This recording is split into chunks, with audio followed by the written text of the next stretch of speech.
Hey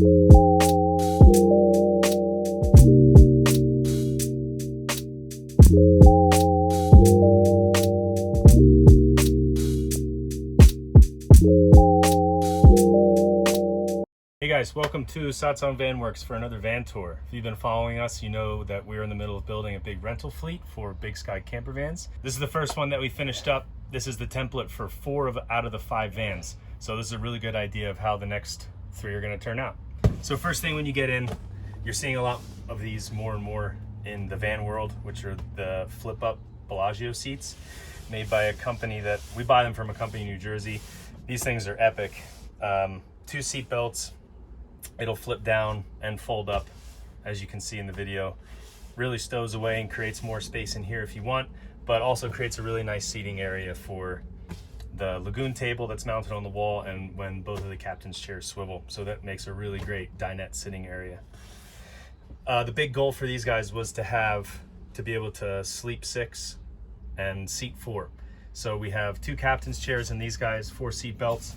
We have our bunk bed system in the back and then the tent up top to sleep 6. So we feel really, really good about being able to achieve that.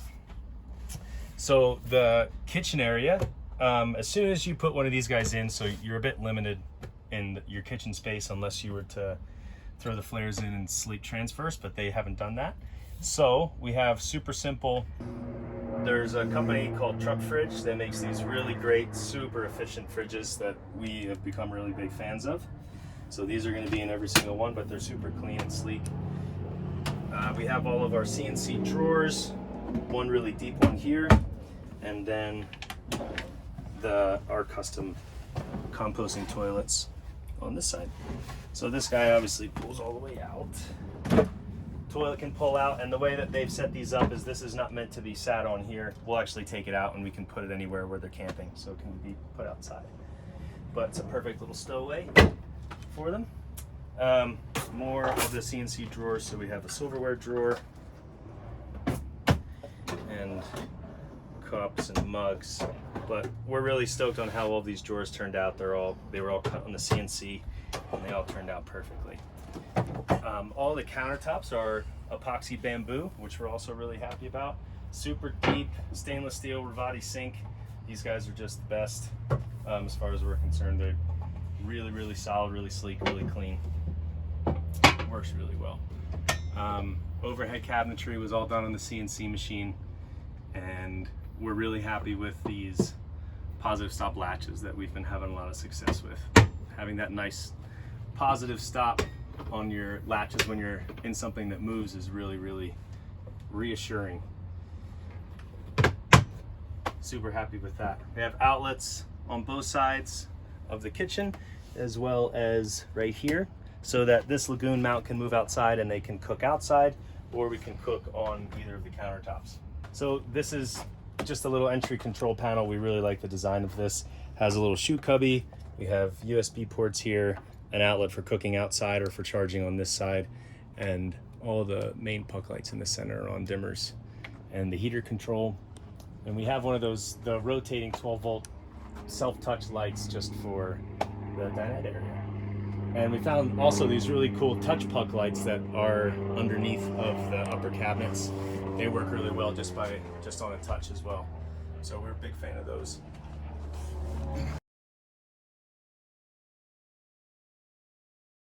All of our big cutoffs and big fuses for the electrical system are on the back, so they're super accessible. This is the solar side, this is the alternator side, and this is the big cutoff from the inverter to the battery.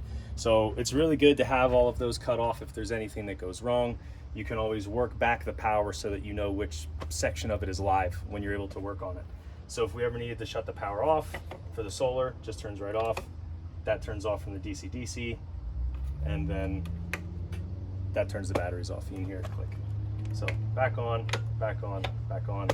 Now we have full solar pulling, and we have our super pretty Blue Sea power panel that's all up here. So I don't know if you can see in the sun, but all of these lights, these are all lit up, as well as on the 110 side, and it has an accurate readout of the volts that our system is actually currently sitting in. The other great thing about having breakers in every spot is that if something were to trip or something were to go wrong, that the fix of it is as simple as flipping the breaker back on once you find it. Having the fuses, then the fuses blow and you have to take them in and out. But the way that this system is set up, if they go off, fix what it is, whether it's a loose connection or something, sometimes that happens. Wham, turn it back on, all done. So have a nice little garage light in the back as well. These holes are just for air circulation. And the fan on the bottom of the big Victron inverter has these holes here so that there's constantly going to be air flowing. And the bed is super low right now because we just had pictures taken, but in a minute you'll see how we can move that up and down. But to look inside here, we've done other videos on it, but this is a really great Victron solar system, power system for a van. We have our battery balancer here with our silicon dioxide batteries that can charge down to -40 and discharge to -40 degrees, which they're just damn near indestructible. We really appreciate that. Alternator charger here. We have Victron Smart Shunt here, which allows us to pull up our app on our phone, the Victron app, and we can actually monitor everything that's going on in the entire system right from our phone. So we really appreciate that system too. Smart charge controllers in the back. There's 400 watts of solar, 380 watts of solar up on top. So we have the 130 and a 3000 watt multi-plus inverter. So all in all, bomb-proof, super efficient, and definitely won't have any trouble utilizing any kind of power. Then when we turn to this side, we have our water system, which again, this is made some really cool design changes for this guy that we're pretty happy about. The gray tank actually is back here, and just based on everything else that we were fitting, we have a 5-gallon gray tank. This is the line that comes from the drain from the sink and goes directly into the tank. But there's also a ball valve that's straight next underneath of it, that if you were on BLM land or in a place where you knew that depositing sink water was okay, you just pull that valve and the water will drain straight out, won't go into your tank. We also have an overflow line here. So if the water is filling up and you're in the city and for whatever reason you're just running it a lot, you will never overfill this tank because there is a drain that goes directly out of the van once you fill up to 5 gallons. We've had a couple customers that have had gray tanks and that overflow wasn't in there. So it's really just protection for all of us. Don't overflow your van and no one ever has to worry. The next line is from down here, which you can access from here.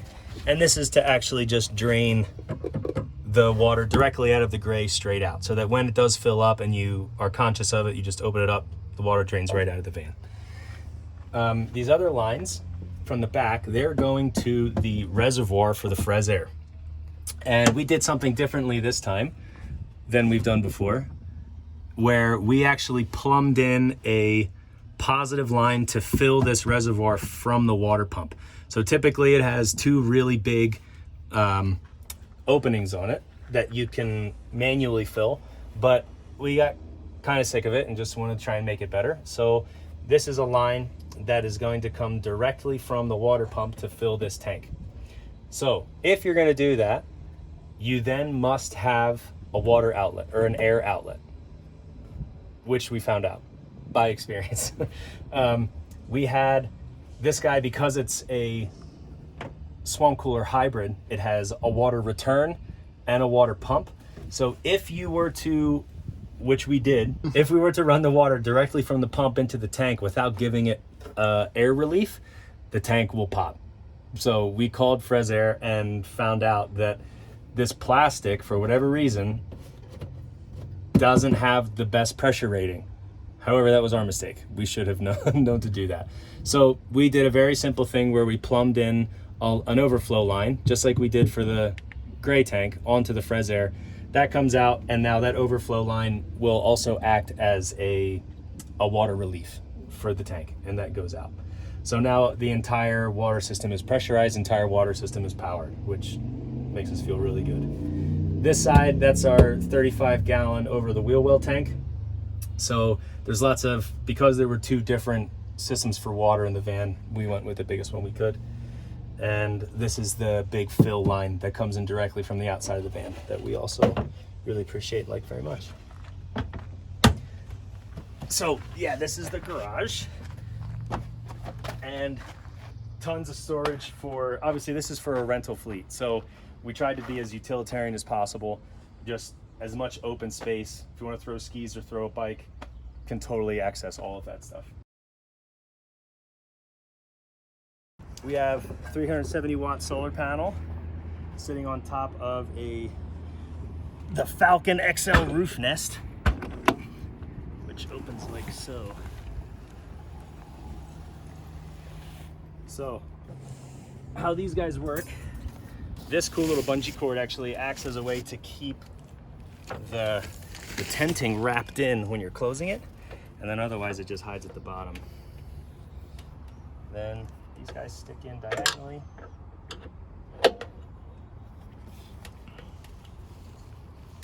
I think everyone knows how a tent works. I don't have to do this whole thing, but you get the idea. And then there's room for two adults up here. So, and the solar panel is bolted directly through this guy. So you can see the grade 8 bolts that are in here. We have little caps for them. Yeah. So these are the bolts for the solar panel on the roof. We have caps for them that we're gonna put on just so that peeps don't smack their head, but we just wanted to show it in the video. And plenty of room up here for 2 people. It's actually a pretty awesome design. Okay, so we're back out. We actually made all these platforms custom as well, just because they didn't really have anything that was the right size to be able to use just that. So these are there so that you can actually put these down, because these beasts are hefty and they're getting easier and easier with every time that we use it, but you really need to be able to have all your effort behind it to get them shut all the way. So standing on top of the Fresair, this is the Dometic skylight, and really the tent takes out the rest of the space, but it really does give ample perfect sunshine spot for the solar panel.